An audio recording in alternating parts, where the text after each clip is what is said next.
just a moment, figuring out which screen I am looking at, of course. It's this one. Excellent. You can all see my screen, right? Let's move this Not yet. There it is. Yes, now it's up. Right. Perfect. Excellent. Thank you. So today, this is actually, you're going to like this. It's my Eagle Group edition of Cartography and the Art of Data Visualization. I will explain why I picked this topic. And it is because, as you will see from my profile, I've actually held a number of positions helping companies visualize data for the past 20 years. And as a former geographer and cartographer, one of the things that I've learned over the years is there are some really nifty tricks that will make it easier for you to impress, communicate, and get buy-in on your ideas. So one of the things, my goal for today is to share with you and get some practice on introducing this concept as something that you can all use on a daily basis. Can be an email, can be a PowerPoint, can be anything. So just to begin, I'm going to talk about why cartography. It's because maps don't lie, but they do exaggerate their legends. No jokes? Okay, that's fine. I was actually following up on the idea of once in a while breaking the ice and changing the train of thought as we're talking. Anyway, cartography has been around forever, for over 10,000 years. Here is the oldest known map in the world, and it's from about the 5th century BCE. Of course, it's difficult to read, but it actually contains tons of information distilled down onto a two-dimensional surface, which is the definition of a map. Now, the background that we're looking through this presentation is actually a copy of the Battle of Gettysburg. So I've actually taken this map and used it as a background for all my slides, as a reminder of the importance of sharing pivotal moments in US history through illustrations that provide insight and bring about storytelling, visual storytelling. The other map that I will talk about briefly, and this will be my introduction to the topic for today, is Napoleon's March to Moscow. This is most likely the best statistical graphic ever made, by far, bar none. It shows the march from left to right, from Paris to Moscow.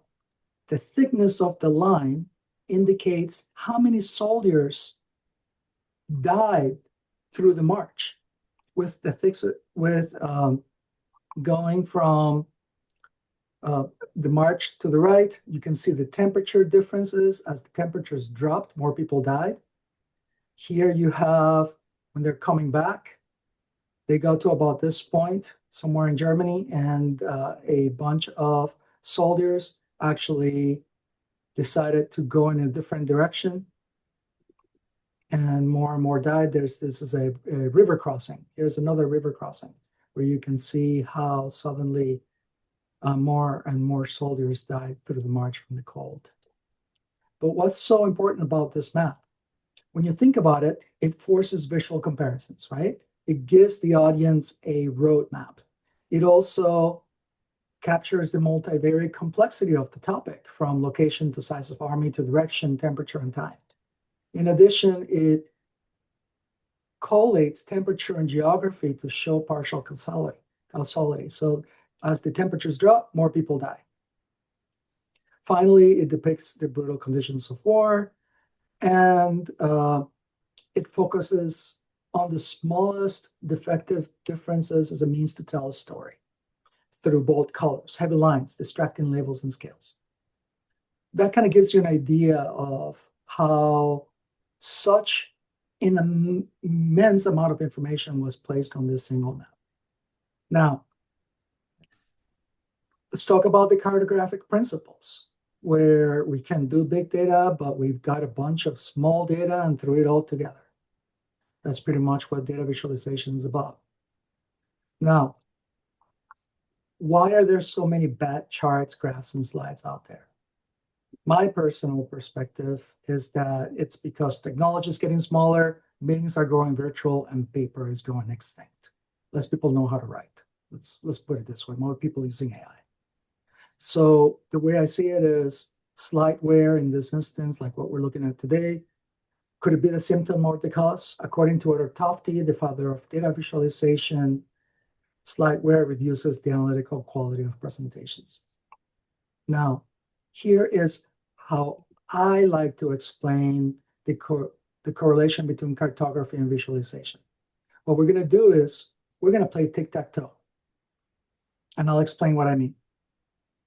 So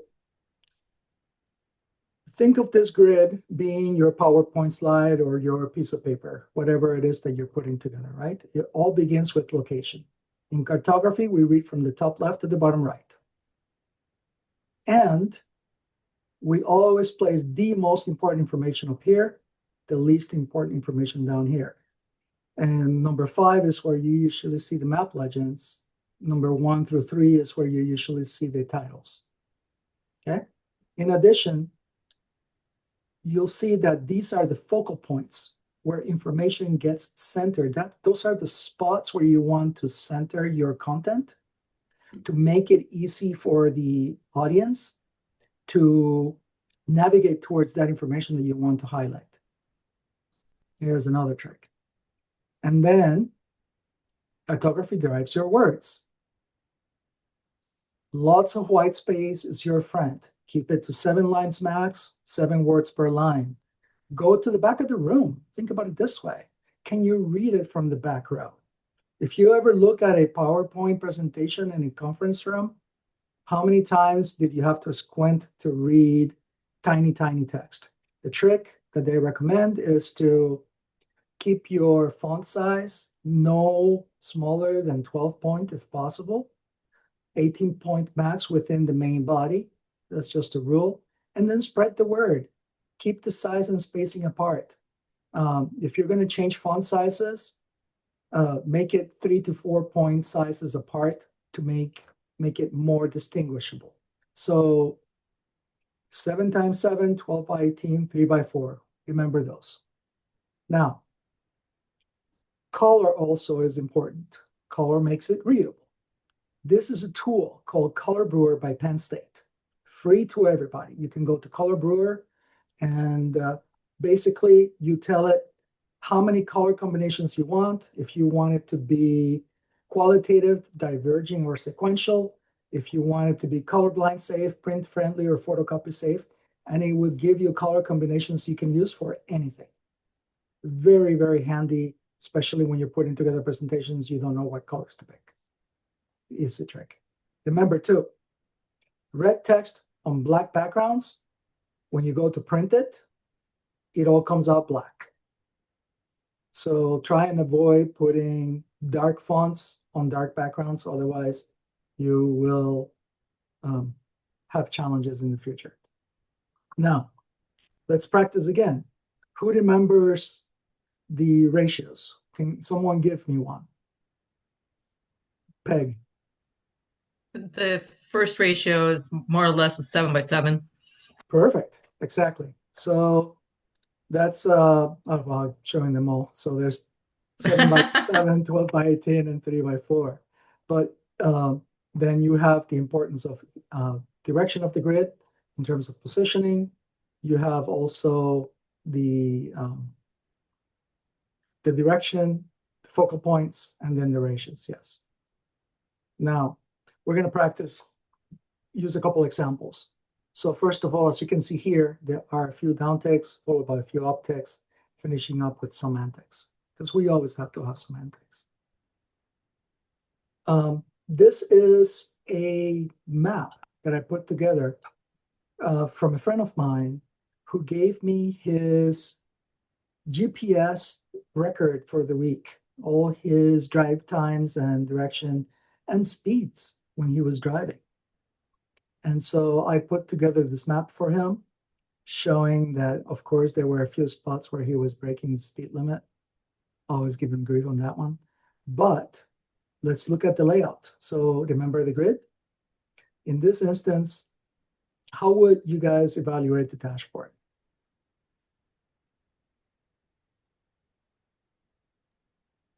It's kind of busy.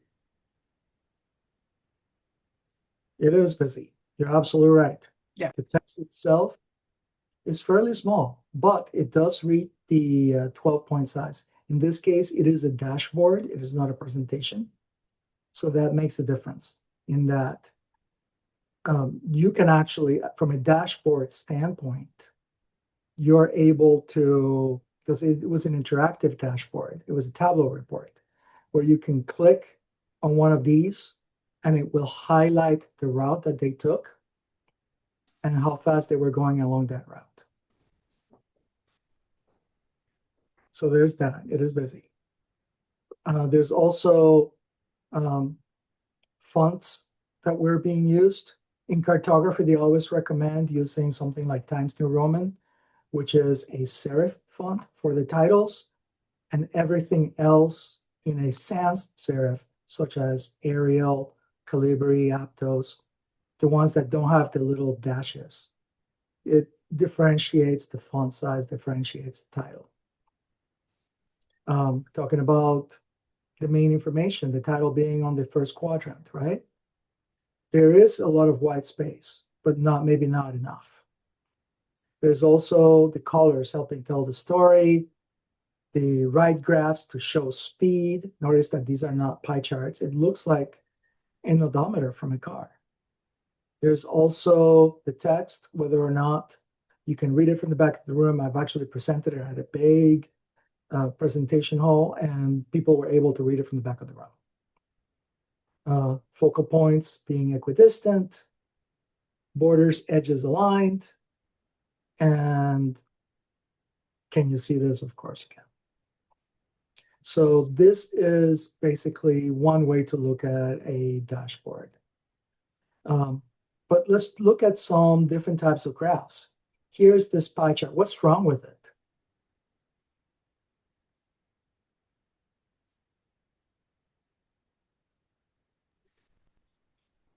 Hugo, any thoughts? Oh, you're Scary muted. on the left. Oh, he may have. What about Eric? Extremely difficult to read. Wow. Very dense. Basically, the pie slices are too similar and text is way too small. In fact, pie charts are the most incorrectly used type of graphic there is. In fact, one of the few reasons to use a pie chart looks like Pac-Man, does not look like Pac-Man. Huh? Keep it simple. Don't, if you put 2 or 3 different pies, you're good. But if you go beyond 4 or 5, it starts to get impossible to differentiate. Let's look at another one. What's wrong with this bar chart?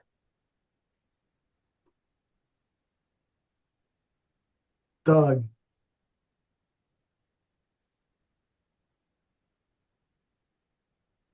Okay, you're good. No worries. Basically, the pies, sorry, I guess I put the wrong title, of course.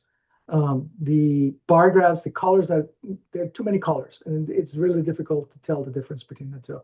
In this case, if we change it to red versus gray and make the percentages bigger, we can actually see that China really stands out compared to the other countries. In this case, it was very difficult. It's too busy.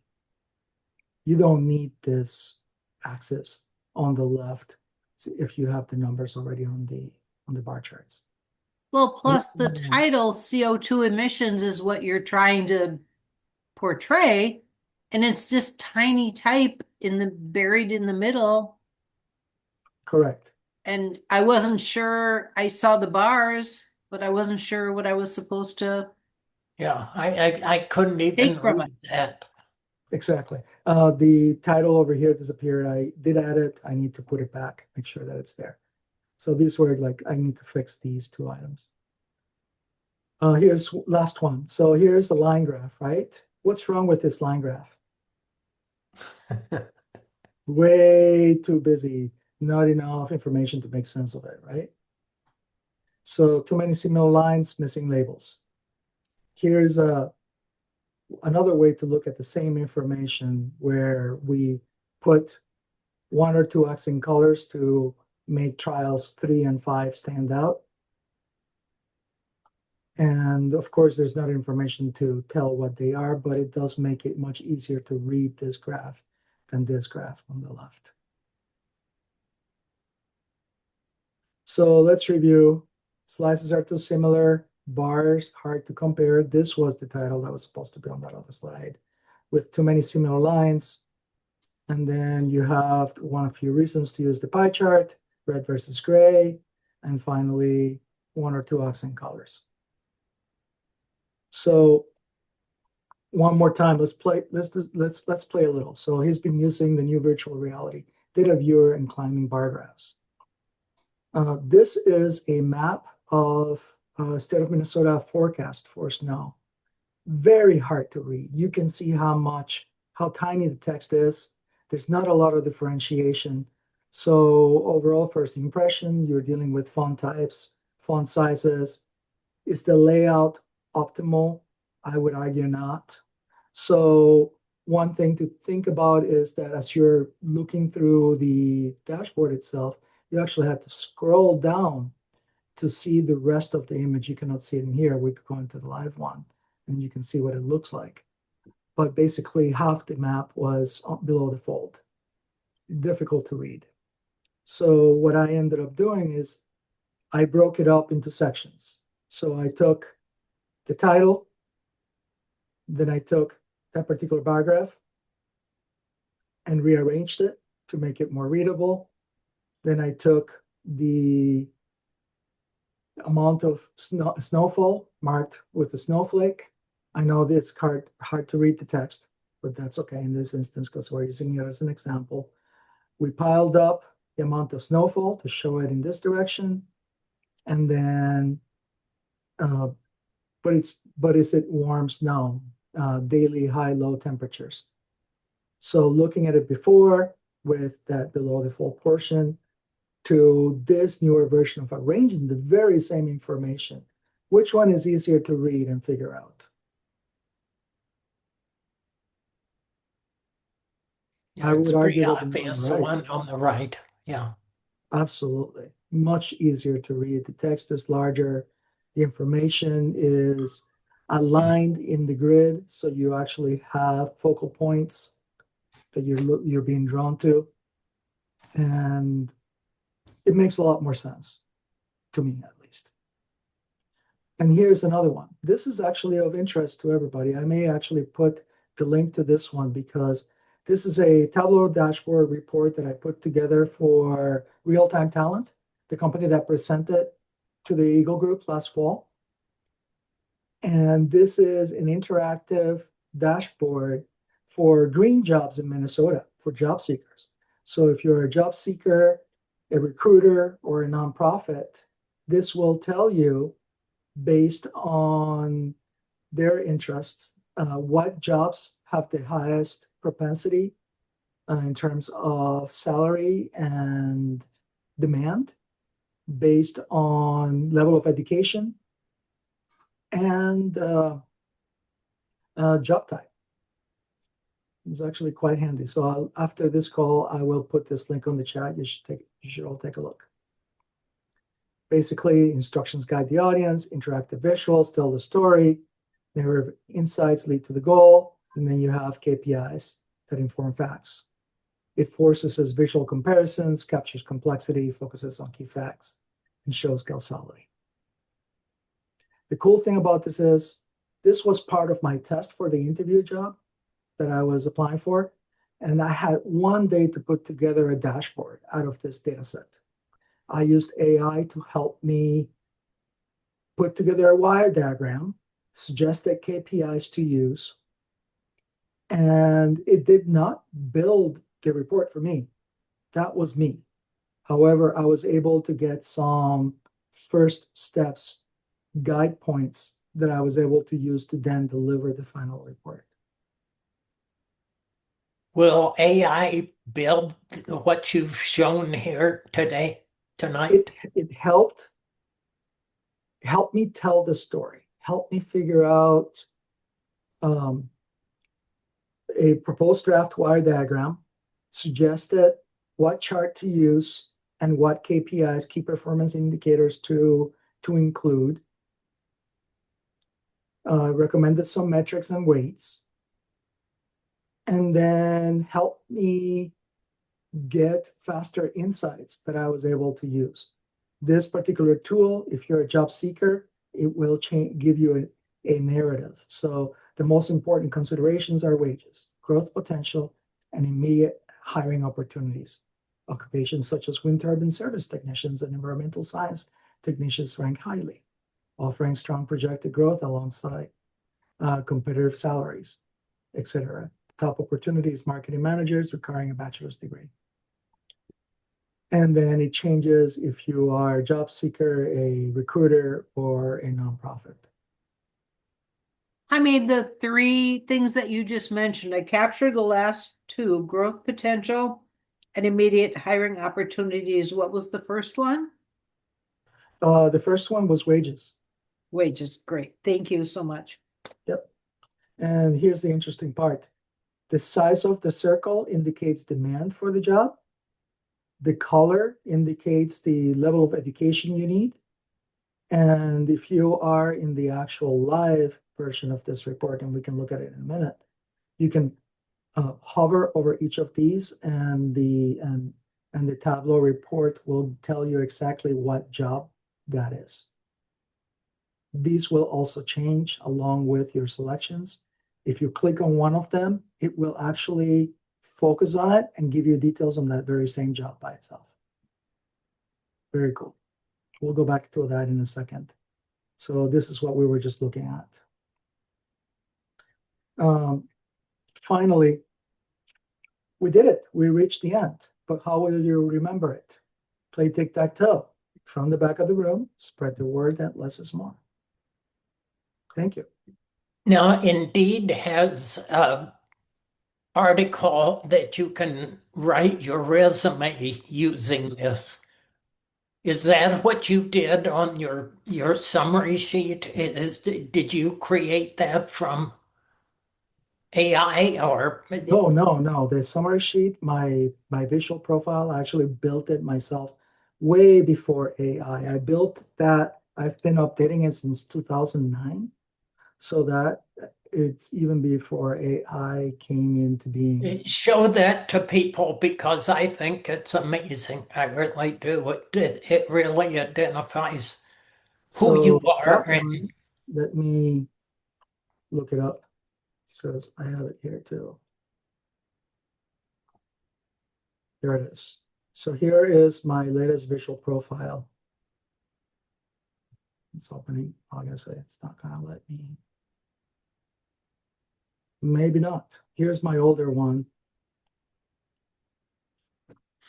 This is a visual summary that I bring with me, especially when I go to networking events or career fairs, where I will lay out my education, skills, strengths, values, and then my work history laid out in a visual cue. So you have a chronological map showing the jobs that I've held, the industries that I've worked with, and then the skills related to each of those jobs.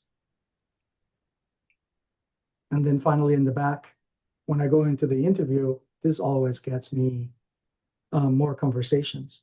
I think you could sell that as a product. Yes.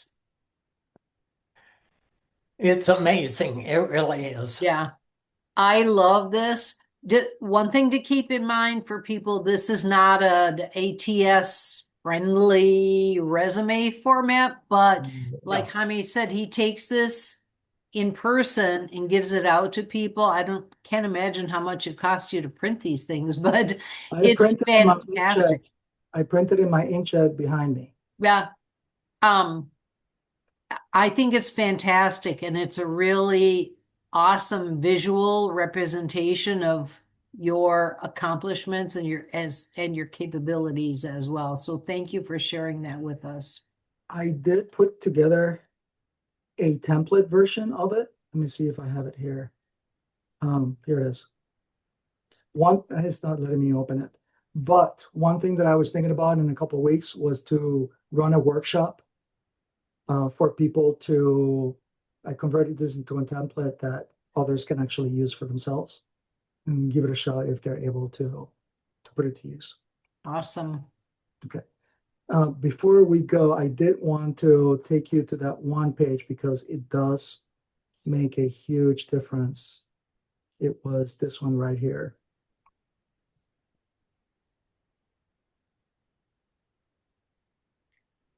That's still a whole lot of information on a slide. Well, absolutely. What is going on? This looks weird. Something happened. Yeah, it didn't come through as a. Interesting. This is new. Yeah, we're all learning here. Absolutely. But I'm just going to sign into my account and then we can look at it. Here we go. So basically, I'll double check the link before I share it. But here you can say general operations managers. If I click on it, the top opportunity, it gives you some additional information down here for that single job. And then say that, unclick it and switch over to, let's say, employers. The jobs that they will find more employees for, they'll start looking for marketing managers, chief executives. Here you have general operation managers again, laborers, freight, stock, customer service reps, chemical, industrial engineers, personal financial advisors. And then you can click on these and it will show you where they are. So if I want to see machinists, the position where it goes, and then it gives you a description of what they are, gives you the median wage and projected growth rate for that particular job. So then if I unselect, reset it, and put it back to employees. So let's look at job seekers. Any particular one that anybody wants to look at briefly? I'm gonna end the recording right now, and we'll go into more of an interactive dialogue. But thank you, Jaime, so much. This is incredible. This video will be posted on our YouTube channel, and I encourage everyone to look at it, share it with your friends, and I'm going to stop the recording. Thank you very much.